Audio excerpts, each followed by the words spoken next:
What's up, YouTube? So today I've got a special episode for you guys. We are working on the Cougar finally. What I didn't show you guys is I actually did some work to the engine this weekend, and today we are just fixing the bushings.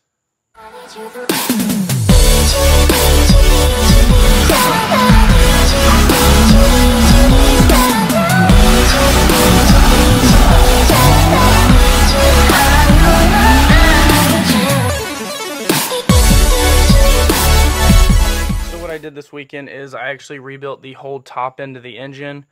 That involved removing the upper radiator hose, of course, the alternator, all the upper intake plenums, intake manifold, and then if you can see in there, there's a little blue gasket. I actually did the valve cover gaskets, took off the valve covers, which was a pain in the ass. I don't know if you could tell, but there are a couple bolts way down in there, and those are very hard to get to. Basically, it was just mostly time consuming and just remembering where everything goes. But this side was the worst. It might be kind of hard to tell, but right down in there, right between the valve cover and the strut mount, there's actually a very tiny gap where there's actually a couple bolts in there, so that was a major pain. But we got it all done. The red valve covers look fantastic on this car. Now we just need to do an interior cleaning of the engine bay because it looks disgusting. But other than that, the engine looks pretty good, I would say. So other things I did to the engine are I actually rewired all of the spark plug wires. Now it looks a lot cleaner now. But those are new plug wires. I got new plugs in there. Clean up all the mating surfaces for all the gaskets. There's new gaskets between the intake plenum and the intake manifold to the block, and then the heads to the valve covers. So all of the gaskets are new on this thing. It runs like a top, super awesome, and I'm very excited. Before it was doing a crappy misfire, and it was terrible. Every time I would give it some gas, it would just bog down. So I'm just super happy that it runs good. Everything looks pretty good. And that should do it for the engine for now. What I'm thinking is maybe some new power mods, maybe a tune. Let me know what you guys think in the comments below, and we'll take a vote on what should happen to this engine next. So what we're really here for today is these bushings for the lower control arm strut mount bushings. You can see way back there, there's some bushings in there, and those are pretty bad. Like you can actually move the wheel back and forth because those bushings are so bad. So we're gonna go ahead and replace those.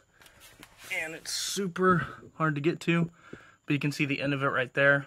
I got a huge wrench, so maybe that'll take care of it. We'll see. All right, guys, so these are the new bushings. Fresh. These things were really hard to find on eBay, but I managed to get my hands on a set for both sides, and we're gonna try to see how that goes.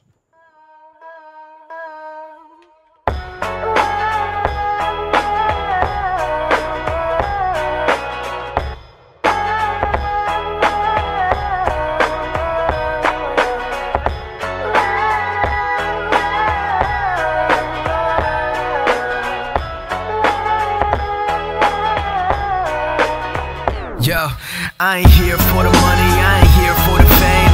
Though it might be nice to own a jet plane, I'ma do it all for you. Come along and see it's true, but the world is pretty cold, you might need a sweater too. I'ma put a ride on ya, kid from California, trying to make it in life. In school they never taught ya, dreams of my own. I've been working from home, I can do it on my own, but sometimes it gets cold like. As you guys might be able to tell, I finally got that bolt off.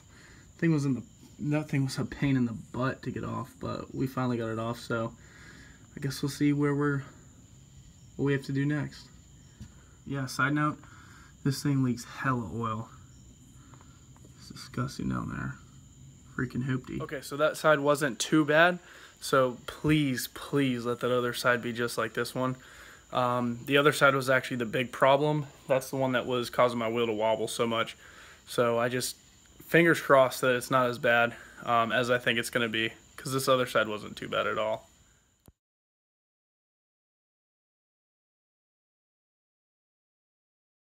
Yeah, it is so easy to see why this one is bad.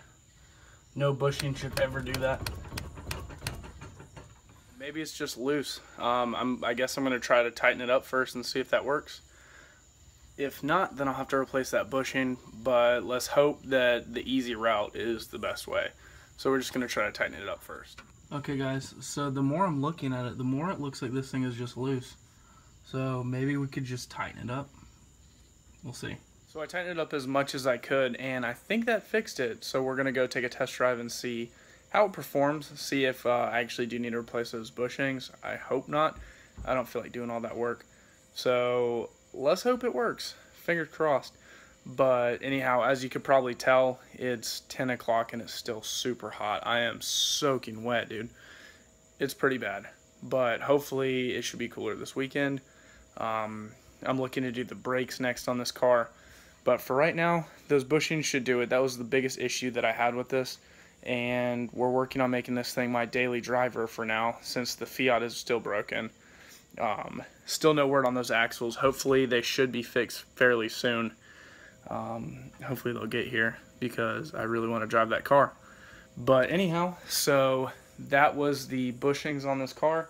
Let's go take it for a drive and we'll see how it works.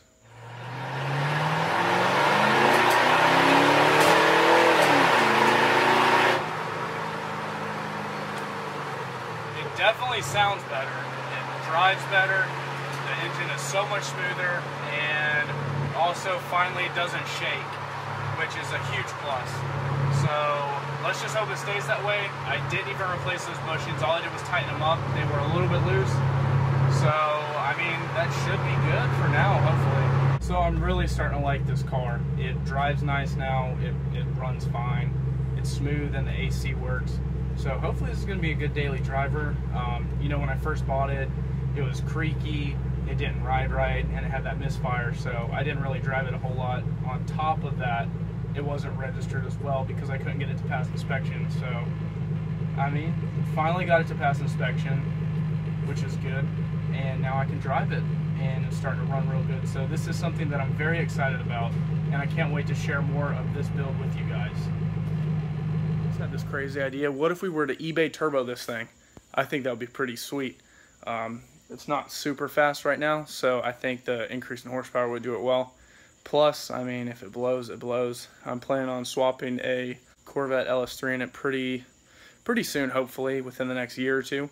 So, hopefully she should be a beast, but for now, we're just trying to get her a daily driver. But let me know in the comments below if you want to see a eBay turbo on this car. I think it's a cool idea, and I think that's what we're going to do.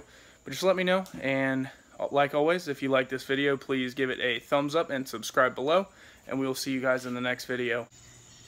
Guys, so I just realized I did something so stupid. So when I was putting back the engine, or when I was putting the engine back together, I completely forgot to plug in the EGR valve. Like, I'll show you in a second. Yeah, as you can see, that EGR valve isn't even attached. So that would be why it smells like gas when I was driving it. Wow.